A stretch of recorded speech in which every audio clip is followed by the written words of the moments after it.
à tous et bienvenue sur cette nouvelle vidéo. Comme vous voyez, on est en train de partir. On va rentrer à la maison. Je mentirais si je dis que ça me fait pas plaisir, mais je mentirais si je vous dis que la campagne ne va pas me manquer. On a passé des bons moments, on a passé des journées excellentes là-bas, même si la ville me manque. Si on me disait de comparer la campagne et la ville, je dirais qu'en termes de nourriture, certes, ce que je vous ai montré n'était pas excellent, n'était pas à mon goût, mais à part ça, il n'y avait pas ça seulement à manger. On avait eu beaucoup d'autres choses comme du lait. Il y a beaucoup de choses qu'on a mangé. Je vous montrerai dans une nouvelle vidéo quelque part lorsque j'y reviendrai. Mais en termes de nourriture, je préfère plutôt la campagne. À part ça, il n'y a pas grand chose à faire. Il n'y a pas d'électricité, il y a presque pas de réseau. Donc, pour moi, personnellement, je me suis dit, faut mieux la ville. La ville, je peux tout faire. Je peux y vivre. Je peux installer tout ce que je veux. J'ai des nombreuses affaires par rapport à la campagne. Mais simplement, la nourriture en ville, surtout lorsqu'on cuisine à la maison, c'est pas si bon que celle de la campagne. Donc je me suis dit, faut mieux la campagne. Mais à part ça, l'air. Vous voyez l'air, lorsque vous respirez un bon coup et vous vous dites, putain, qu'est-ce que c'est bon de vivre ces moments-là. C'est comme ça que j'ai vécu la campagne. C'est comme ça la sensation que j'ai eue lorsque j'ai été là-bas. Lorsque, à chaque fois qu'on se promenait le soir, en se disant on va plus jamais y revenir, plus jamais c'est un fort mot, mais voilà, vous comprenez. On va peut-être rester en ville et se dire que ce n'était que des souvenirs. Pour l'instant, on part. On part vers la ville, là où on a grandi, là où on s'est dit que c'est là notre famille, et laisser le souvenir à la campagne.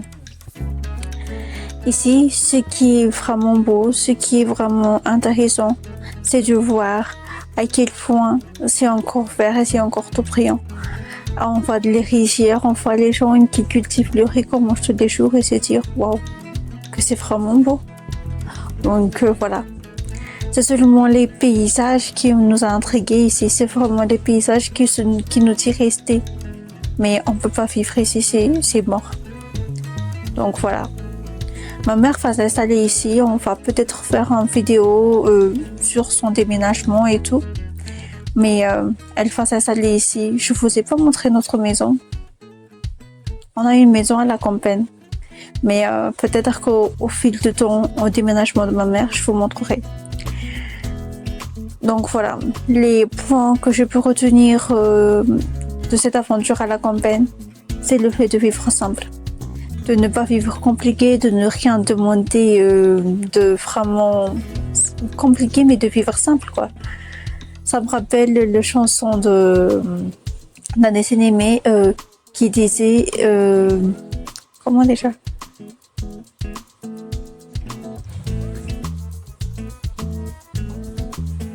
Il suffisait peu d'être heureux. Et c'est vraiment ça en fait. Juste un peu pour être heureux. Les gens de là-bas sont heureux d'avoir de la nourriture en plein main, de ne pas souffrir des choses, juste de se nourrir, quoi. Donc voilà. Je me suis dit que cette aventure nous a permis à tous, à moi, à Nathan, à tout le monde de se dire que la campagne n'est pas si mal que ça. Peut-être qu'ils ont une maison délavée, ils n'ont pas de vrai canapé, ils n'ont pas de télé, mais au moins ils ont la richesse en plein cœur. Ils ont des choses à vivre, à mettre sur le dos au moment où nous on galère à trouver de quoi manger. Eux, ils ont tout à portée de main parce qu'ils ont cultivé pour avoir cette richesse. Donc franchement, la vie à la campagne c'est meilleur. Mais vas-y mollo, je vais pas dire au point que j'ai envie de vivre là-bas. Mais juste passer devant un petit beau moment comme ça fera pas du mal. un certain 2-3 jours, pas plus, parce que plus c'est un peu compliqué. Sauf si il y a ma mère qui vit là-bas. Là, c'est autre chose. Là, si même on passe une semaine, je pense que ça dérange personne. Mais surtout, la raison pour laquelle j'ai pas envie de vivre à la campagne, c'est la route. Là, vous voyez comme ça, c'est vraiment calme et tout. Vous voyez que ouais, la route, il est bien, mais c'est une secondaire, mais bon, potable, quoi. Mais venez ici au moment de la pluie. Je vous dis, venez ici au moment de la pluie et on va voir comment vous allez gérer la pluie ici à Madagascar. Parce que franchement, la pluie va vraiment détruire la route. Et c'est vraiment compliqué de passer lorsqu'il y a de la pluie, surtout dans les zones rurales comme ça, dans les zones, on va dire, secondaires. C'est vraiment compliqué lorsqu'il y a vraiment de la pluie. Donc voilà. Je sais pas trop quoi vous dire au moment du retour. Je suis contente de rentrer. Voilà. J'ai hâte d'être à la maison. J'ai hâte de me dire que ouais, enfin, de me reposer sur mon petit lit. Princesse, prête. Pense à la rêve. Donc voilà, j'ai hâte de rentrer chez moi.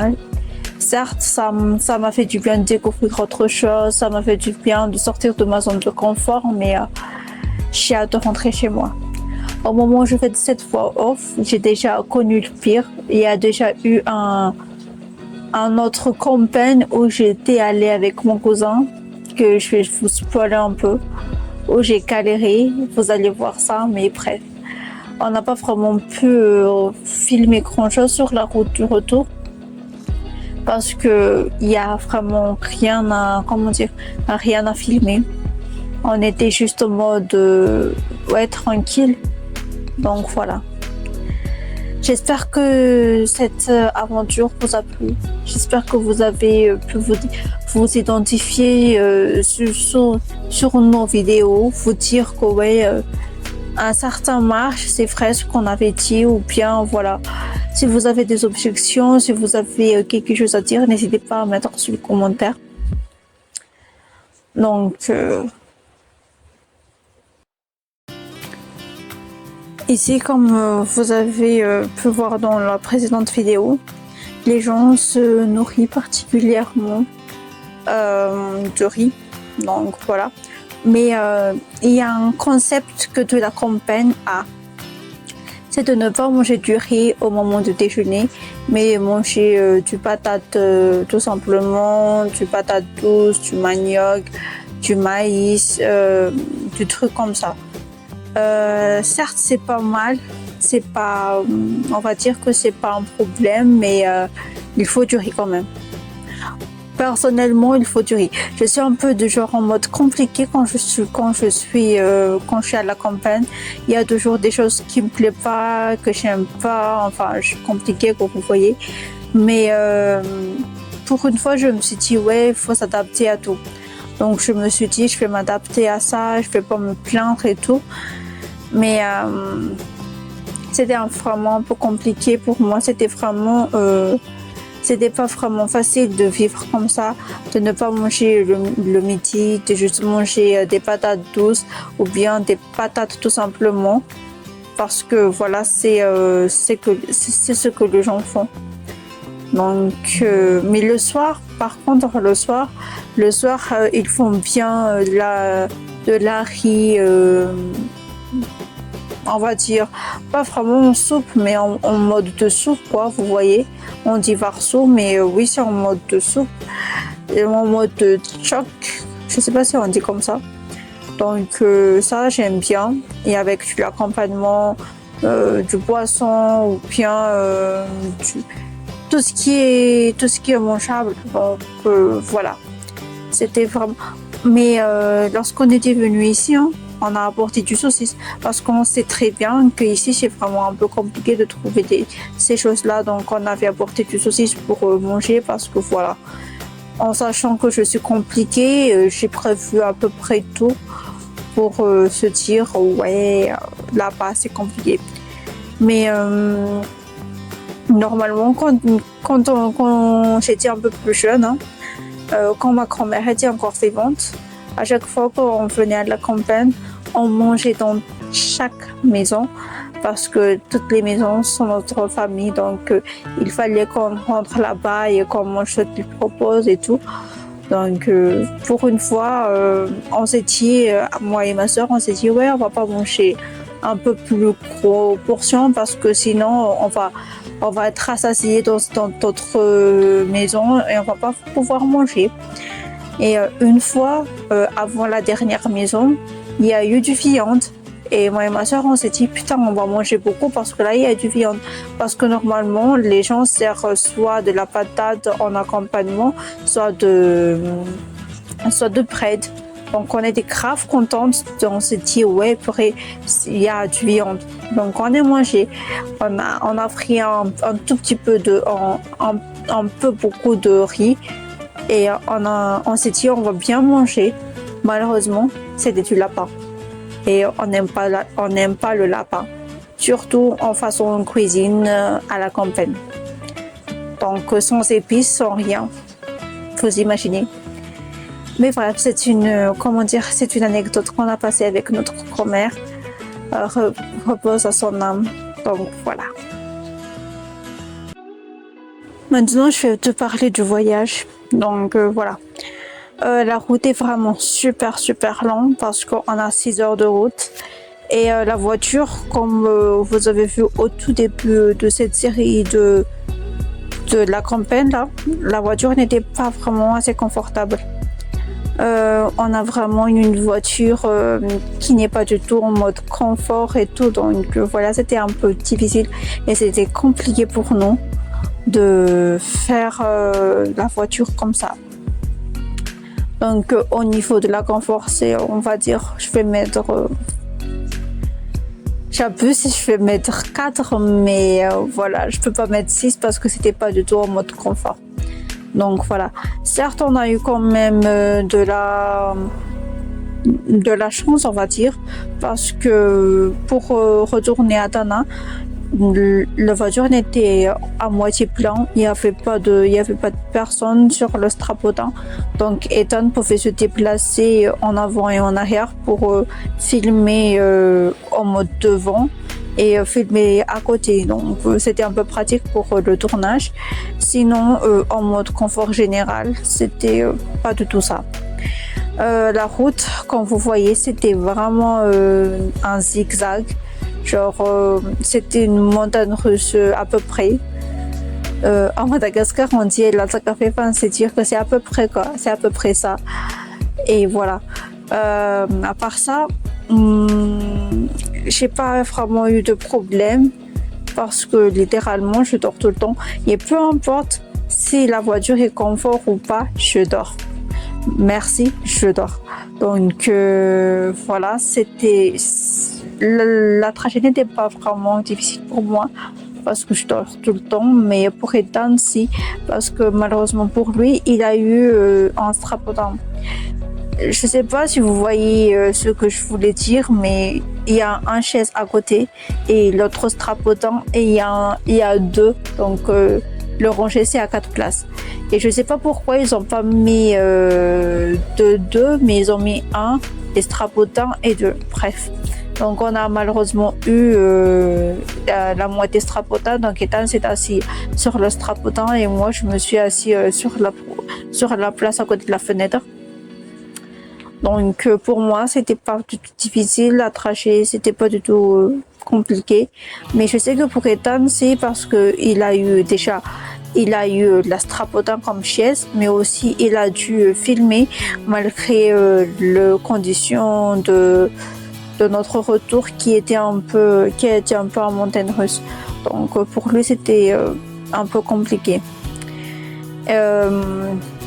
L'ambiance dans la voiture, malheureusement, on n'a pas pu filmer, on n'a pas vraiment pu filmer l'ambiance de la voiture parce que on a commencé à filmer, il y avait des gens qui criaient en disant ouais mais pourquoi vous nous filmez, ça sert à quoi tout ça, effacez, on veut pas faire partie de votre cirque et tout ça.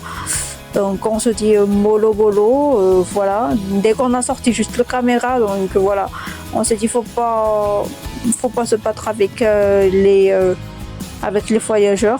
Donc on s'est dit bref, on laisse tomber, de vouloir filmer l'intérieur du bus, mais le voyage s'est passé comme ça. On a eu aussi un moment de pause sur la route comme au tout début, mais on n'a pas pu filmer parce que voilà, on était un peu pressé. On a juste fait un pause pipi, on a juste mangé quelque chose et on était obligé de repartir parce qu'on était un peu en retard et aussi que le chauffeur a dit qu'il était un peu pressé, donc on a accéléré le rythme. Certes, en voyant la vidéo comme ça, vous allez dire mais ouais, mais vous êtes à 40 à l'heure, à 20 à l'heure, mais en vrai, oui, à peu près. Donc, une fois que la route était moins tremblante, on va dire, on a quand même pris de la vitesse au niveau de la route, enfin, la route première. Je sais pas comment dire, enfin, au niveau de la vraie route, quoi. Donc, voilà. Mais en réalité, le venu et le rentrée n'a pas posé trop de difficultés pour nous. C'était pas trop compliqué et surtout, ça s'est bien passé. Et voilà, je vous dis à bientôt et merci d'avoir regardé cette vidéo. Même si j'ai pas trop de choses à raconter, ça fait tellement plaisir que vous regardez quand même. Donc merci à vous, merci à la communauté qui nous suit et je vous dis un gros bisou. Donc voilà. Et aussi avant de partir, avant de nous quitter, j'aimerais tout simplement vous dire que n'oubliez pas la site vanillissim.com. Commandez même on va dire pas 1 kilo, mais vous voyez, 200 grammes, 100 grammes de vanille, voilà. Ça nous fait grave plaisir que vous faites en commande et ça nous donne aussi envie de faire des contenus pour vous, de nous améliorer dans notre contenu, de vous dire, vous nous soutenez, donc on va faire des meilleures choses pour vous. Merci de prendre en compte notre site vanillissim.com et de commander même en toute petite vanille. Ce sera un grand plaisir et un gros soutien pour nous. Abonnez-vous pour les gens qui regardent nos vidéos et qui ne sont pas abonnés. Si vous aimez notre vidéo, si vous aimez notre contenu, abonnez-vous, likez la vidéo et mettez un petit commentaire. Un peu de soutien, ça fera toujours du bien de lire des trucs comme ça. Donc, je vous encourage à mettre des petits likes, à mettre des petits commentaires, même juste pour dire coucou, bonjour, je sais pas. Ça fera toujours du bien. Sinon, je vous laisse. Je vous laisse sur ces beaux images de la campagne. Je vous laisse admirer la vue qu'on a eue durant ce trajet. Et j'espère que vous allez vous porter bien. Prends soin de vous et je vous dis bisous.